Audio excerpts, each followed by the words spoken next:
So quite recently the special ships have been changed. They have lost the built-in special mode and now require to have a new module installed. Thankfully they did get a extra medium slot, which I would say is nice now with extra medium slot.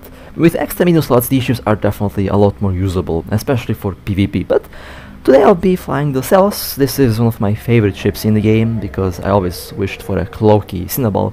This ship has it all, has DPS, can have some good tank, and my favorite aspect is the covertops cloaking device. Now, let's quickly take a look at the trade description. The Saleos used to have a battle mode, now that's been removed and it's able to fit rapid firing tactical modules now, which is the same rapid firing tactical module that you fit on some of the battleships like the Azazel. So technically the battle mode has evolved into the rapid firing module. And let me just quickly just show you the other special ship stats. Now the Marzio did not get a rapid firing module. The Marzio is a Black Ops, a covert ops. Well, Black Ops is different from a covert ops, so technically this is a Black Ops battleship. The Annihilator has a repair module, same as the Adrestia, which is interesting. But the Saleos is actually very similar to the Azazel because the Azazel can fit the rapid firing tactical module, which is a battleship, and it's honestly kinda weird that a Blood Raider battleship has the same tactical module as a Angel ship, which weird, but honestly I kinda like that. Now let's quickly compare the Saleos with the Cinnaball. The raw bonus on both ships is very similar. The only difference is the lack of the rapid firing tactical module, and the covertops clocking device is missing on the Macarial. On the Cinnaball, the Saleos is using expert skills while the Cinnaball is using advanced skills and has slightly better tracking, slightly better damage output, and it has a overall better range as well as a bonus on webs, which is very nice, that I like. Surprising, the Cinnaball is a little bit faster, the power is better on the Saleos, and the scan radius is definitely better on the Saleos. But overall, when you look at the stats, they are very similar ships. Of course, the cloaking device is a huge difference that made the Saleos one of my favorite, and basically I stopped using the Cinnaball after I picked up the Saleos. Now on the Saleos I have various different builds. This is my PvP Saleos that I usually use. I use this ship as a kite. I rarely use the Saleos as a brawling DPS ship, but you can use both autocannons and artillery cannons. I personally prefer the long range build on this ship. It's simply really good. And here is the rapid firing tactical module, one long range disruptor, two tracking disruptors, dual propulsion build, afterburner and a micro warp drive, covertop sock device, a extended and a damage control. Now this build can actually be used for both PvE and PvP. After all, they have received a very nice shield regeneration speed, and at long distances you are not going to be taking much damage. So this build is very good for PvE and PvP if you prefer a long range. Has up to 60-70 km range with the artillery cannons. Now you have 4 different nanocores for this ship. I don't have any nanocore on my Saleos. I fly this ship without a nanocore because, you know, I just never really had the time to grind to get a nanocore, but you do have some nanocores. And are they good? Well, I would say they're decent, better than nothing, that's for sure, so you can definitely use one of these nanocores if you like. Triple burst aerator and triple auxiliary thruster builds on this Saleos. After all, I use it as a kite and I need speed, and this thing is pretty speedy, to be honest. Not the fastest, but honestly when it comes to cruisers it's definitely speedy. And if I had a nanocore, I would definitely be able to easily break 4.5 km per second with this ship. So this speed velocity is pretty much what you can expect if you have maxed out skills, so roughly about that. And let's check out the speed on the Saleos, because why not? 3.4 km per second with the micro warp drive, which is, I would say, okay, decent for a cruiser with the current build and with no nanocore. Not the fastest, but honestly in most cases it will work. My usual targets with the Saleos are cruisers and battle cruisers, so for that it's more than enough. And the afterburner speed 1.5 kilometers per second, which is decent. Very good if you need to escape Scrambler. And you have web also, you can fit webs as well for defense if you like. Now 21,000 in shield, since I'm using a large shield extender, not a generator. The generators are actually a lot better for these ships because they also help with passive regeneration a little bit.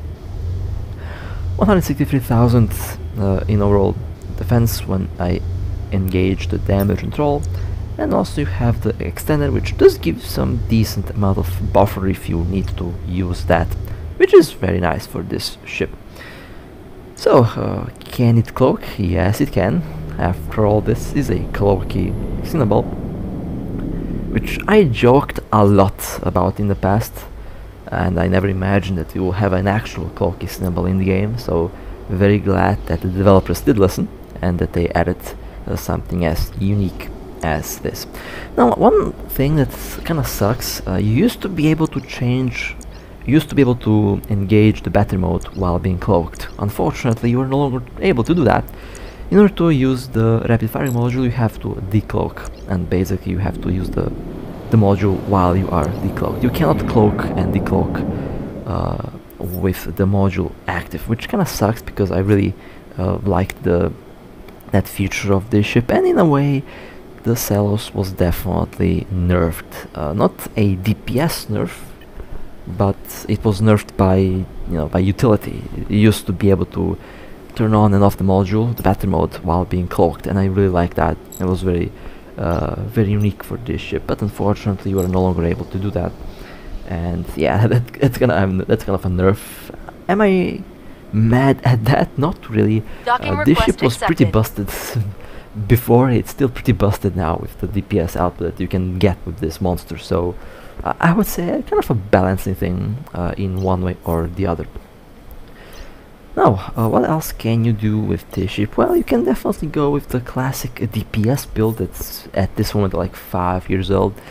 I never really imagined that the ancient DPS glass build would still be usable 5 years down the road in the game. Back in 2019 I never imagined that would be the case, but here we are. One of the most common PvP builds that you see out there are DPS builds with extender and a damage control. Basically dual gyro stabilizers, a shield generator or extender, and a damage control with a micro warp drive is what most would probably fly with the Cinnaball and with the Saleos. Honestly, with this ship, it's a classic. It's been out for ever since this game has been out, pretty much. So, yeah, it's one of the oldest builds and more valuable now than ever. Of course, it's good in some aspects. It is not going to be good against some heavily armored, heavily tanked ships. And let me just borrow the gyro stabilizers from the Macariel here. A ship that I don't fly that often, but I still like the Macariel.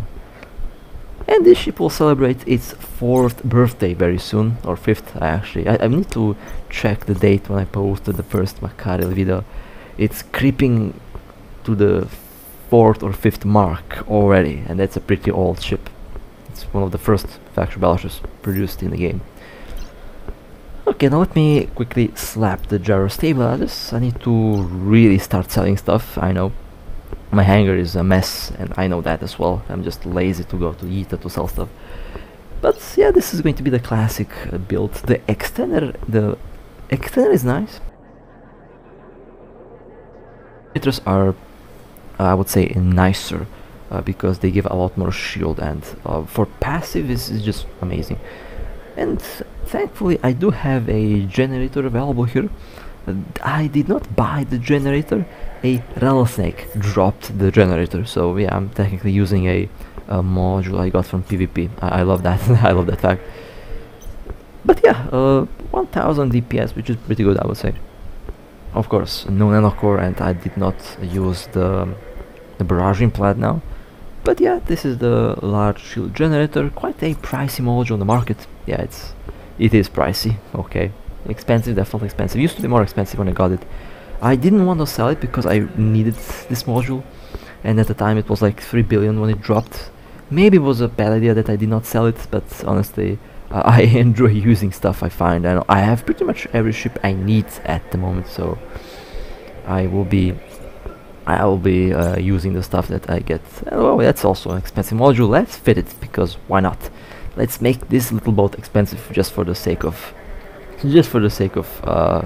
the lol factor, I guess. Anyway, I hope I don't forget to remove the module later when I actually use the ship for PvP, because it would be funny to drop the Federation Navy point. That one is pretty rare. That's almost a rarity.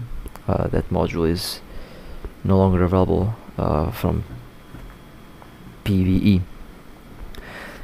So let's take a look at the DPS output on the ship. This is the usual build I use for this ship. Long range, dual points, a tracking disruptor works really well with this ship. 1,700 DPS, not bad.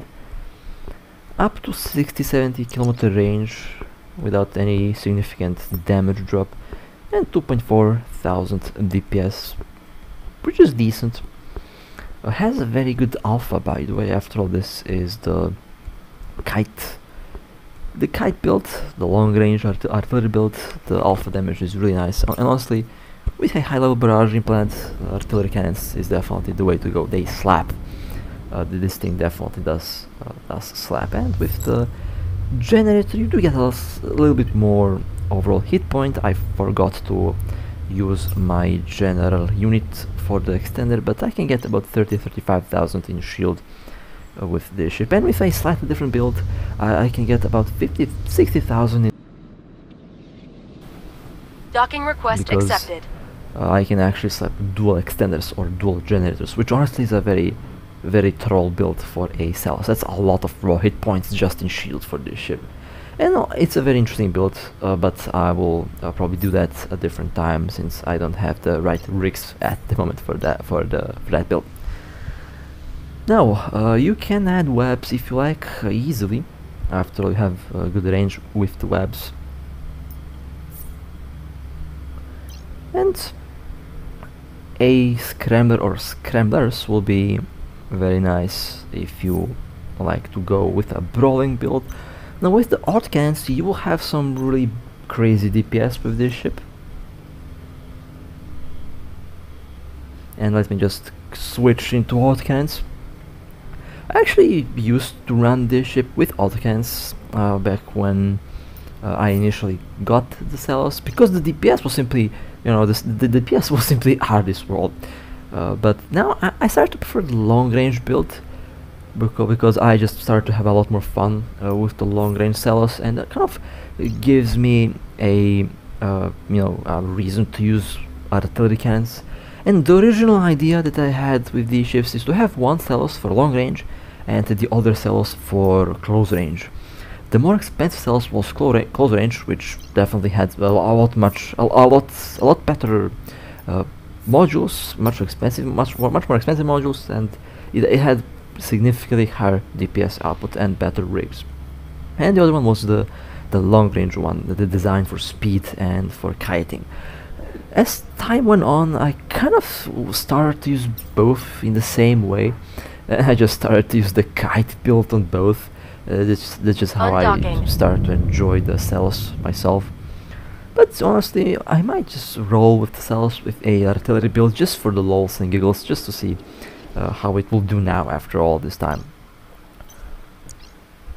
Okay, let's quickly see how much DPS I'll get on the cheaper Saleos. Now I would usually show the more expensive ship, but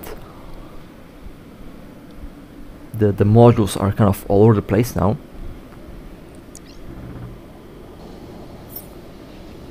And I would waste a lot of time just gathering the modules, so I just decided, well, let's just go with the cheaper one. 2,300 DPS, and now when I enable both gyro stabilizers, 3,400 DPS, which is, I would say, pretty close to what the Macariel does on default. And yeah, we are entering battleship level DPS territory here with autocannons on the Saleos, which is amazing. That's one of the reasons why I really like the ship. It simply slaps. If you want a ship that just deletes cruisers and battle cruisers, and it can pretty much do some nasty things to battleships at 0 kilometer orbit, the Saleos is definitely the ship that I would personally recommend. This thing slaps, and I believe probably one of the more fun Probably one of the more fun special ships that have been released so far in the game. Now, what else can I do? Well, you have 4 medium slots. Usually it was 3, but now with the extra 4 slot, you can actually easily just go and slap 3 scrummers and basically don't have to worry about ships running away. And you can use the 4th one either for the new special mode, or you can actually use the 4th one for an extra scrambler web. Doesn't matter what module. I mean, you can slap any other module that you like, but the fact that you can fit 4 scrummers on this ship is amazing. And one of my favorite things about the change is the fact that we got an extra medium slot, which means that you can actually fit the same amount of scrummers that you can fit on a Saleos, and the tackle ability on this ship has been increased, and I'm pretty happy with that. In my case, I would probably use this build 3 scrummers in a battle mode. That's usually how I run with this ship, or I use a tracking disruptor and dual disruptor, or 3 disruptor depending on the situation. But you have options now, and that's amazing. Now, what else can you do with this ship? Well, you can do a dual propulsion build with autocans. Basically, you can use the micro wargriff to tackle and the afterburner to orbit. Works really well if you want to brawl, really well if you want to speed tank a battleship or a assault battlecruiser on 0. With this ship, that works really well. It has a very small signature radius, and you can take advantage of that by just orbiting at 0, orbiting at close range. Large cannons will miss, however you have to be careful around Serpentis ships because they will be able to slow you down, but most ships, if you have a web or 2, you will be able to speed tank and you will be able to outmaneuver their guns at 0. Most of the large ships at least. So speed tanking is definitely a viable option and easily doable on the angel ships. Again, after all, they're angel ships, their speed and DPS, that's the main thing about these ships. And this is how this build would look like. You can also replace the extender with a cloaking device, or you can replace the damage control with a cloaking device. I would replace the extender in my case because the damage control is simply a lifesaver nowadays. It really helps a lot, so damage control is kind of a must-have on any PvP ship nowadays. Even PvE ships will benefit from a damage control a lot. Now, can you do PvE? Well, I already kind of covered the storyline mission PvE build, it's the same build that I use for PvP basically. It works the same way. It's surprisingly one of the more smoother PvE builds and PvP builds that I've done. But if you want to do high-sec storylines or high-sec missions, well, you can do that easily. And it's fairly easy to set up the ship to do that job. Basically, slap one Nosferatu, medium or large one, a web, a scrambler.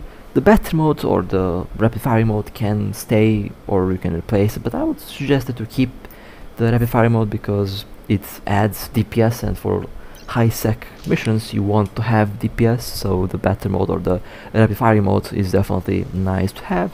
And afterburner, a large extender, and rest is gyro stabilizers. The fact that you have very good passive regeneration, a lot of shield by default, means that you will be able to easily tank the high-sec missions. After all, it's not difficult to speed tank high-sec missions. You just orbit at 10 kilometers and, well, pretty much just let the ship do its job. You don't even have to repair that often. After all, the passive regeneration will just do the job for you. Again, one of the better things that the developers added in this year is passive shield regeneration on certain ships. I would still say it needs to be more done to the passive regeneration. I would actually say add rigs for passive regeneration that increase the regeneration speed of the shield. Would add a lot more option for the player, and definitely would add a lot more options to fit our ships. Again, a solid passive tank is honestly extremely fun to do, and some ships, battleships especially, and certain cruisers are able to pull off a fantastic passive shield tank. My friend with the Marzio can tank about 2000 DPS with the regeneration alone, which is amazing, and other ships can even do much more than that. I built a Raven Navy that's able to tank 5000 DPS passively just with the shield regeneration. and you know, you catch the drift what I'm trying to say here. So Warp drive more active. passive regeneration would be a very nice thing. But let's take a little ride with the Saleos and let's see how this little ship will work. I didn't fly this ship that often lately. I think I've been flying the battleships a bit more, and Venture PvP is the thing actually. Alternative, you know what I'll do? I wish that I had actually two accounts that are on the same tech level. I would have one account with the status and the other account with a Venture, and when I find a mining ship, I'll just eat the mining ship with the Venture. When I find a combat ship, I'll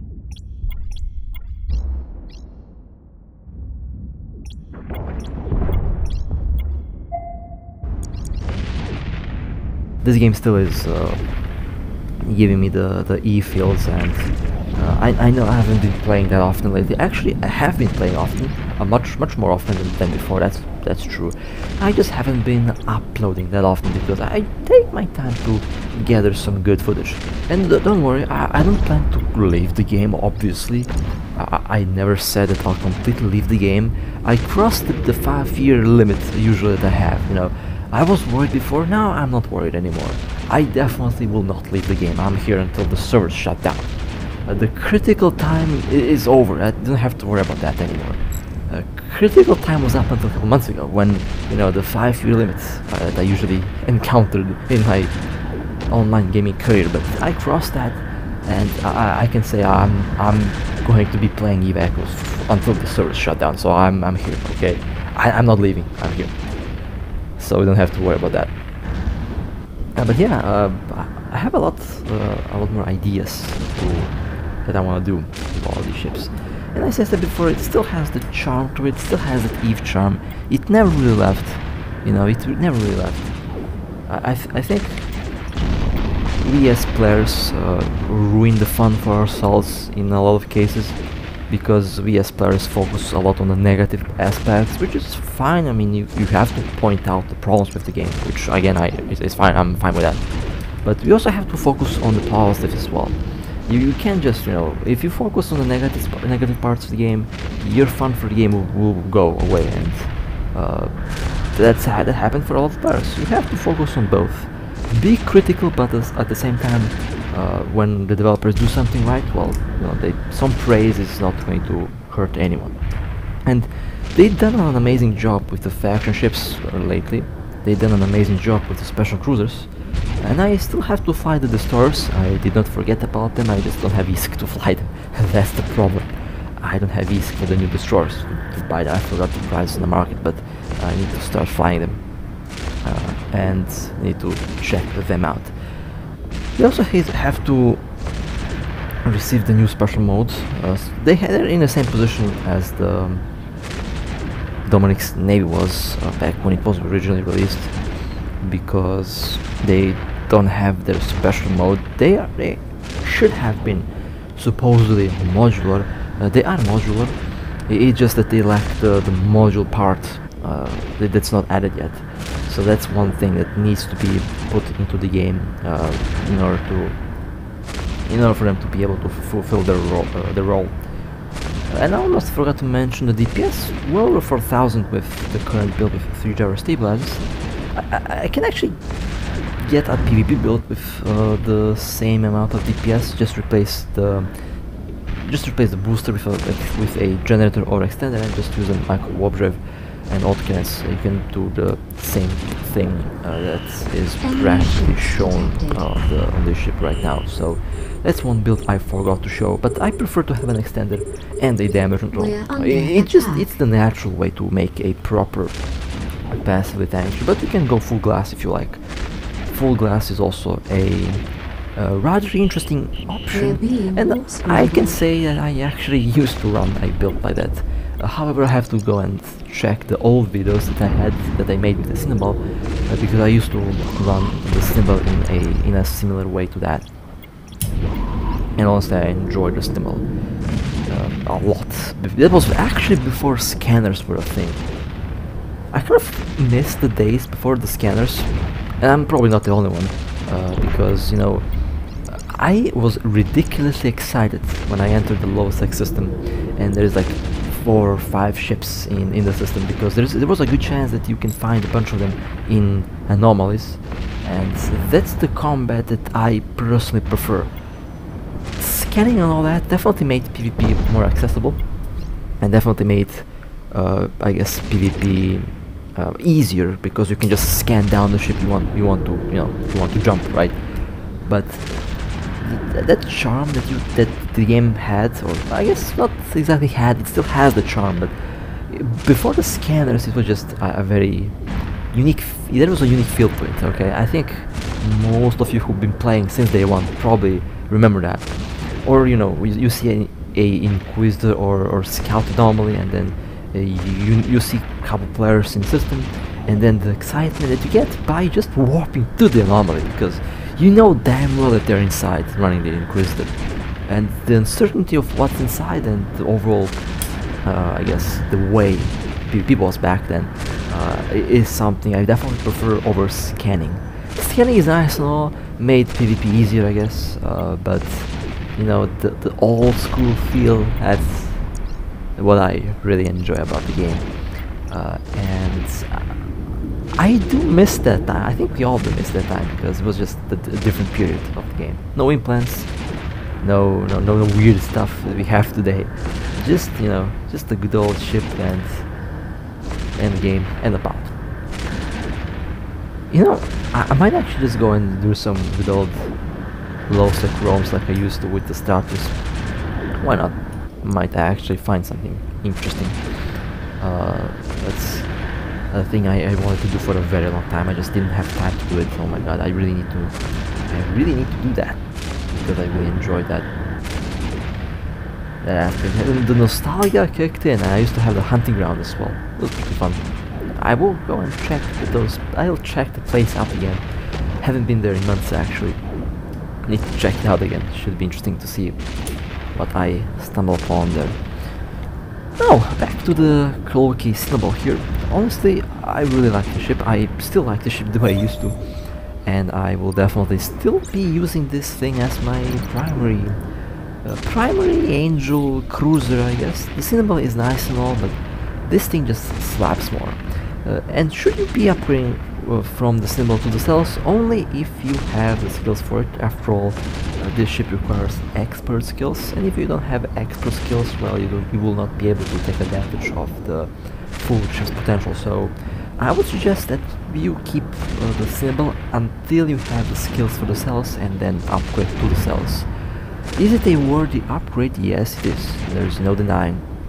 It's a very worthy upgrade, and the battery mode, well, in this case the rapid fire mode, is going to make a huge difference in the DPS output.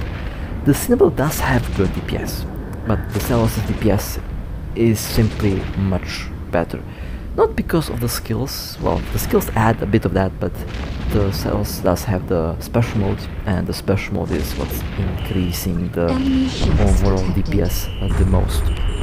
So that would be the question and the answer to the should I upgrade to the Saleos.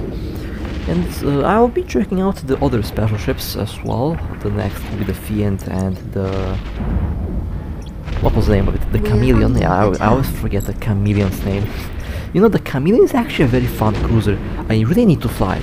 I really need to fly the Chameleon, because that's one of the cruisers that I would fit as a active tank, because it would be a really chunky ship, and it will be able to brawl battleships. So I really want to fight the Chameleon, and I might just go and set up some skills for it. I have all the drone skills necessary. I think I'm just missing some other expert skills for it, since I skilled out of that. I did mess up my skills a lot, so I need to check what I have skills for and what I don't have skills for. I need to really see what I messed up and what I did not mess up. But honestly, the Chameleon is one ship that I need to start flying. I really like the Chameleon, and I believe that thing would be pretty awesome for a PvP ship. It also has a clocking device, so it's also core tops actually. So a Cloaky Gila, what's there not to like about that? I would love to fly that ship, and I need to fly that ship because I think I will enjoy it a lot. And also that thing also gained a special medium slot that I like to call special medium slot because, you know, 4 medium slots on a chameleon, amazing. Nothing to hate about that, really. So I'm excited to check out that ship as well. And well, that will be it for the Saleos for today. Again, I'll be flying all of these ships a lot more often now. After all, they have been changed, and I really want to check them out. I also really want to do a classic good old low-sec roam as I used to. God, I miss doing that. You cannot imagine how much I miss that. You cannot imagine. That's one of the things that I absolutely enjoyed in this game. Autopilot engaged. And I need to do it. I need to do a classic roam again. It would be amazing to re-experience that as I used to. But with that being said, hope you guys enjoyed this little video for the Saleos. If you have any questions, feel free to tell me in the comments down below. And with that being said, hope you guys enjoyed. If you would like to support me, feel free to like and subscribe. And with that being said, stay safe, fly safe, and as always, I'll see you next time.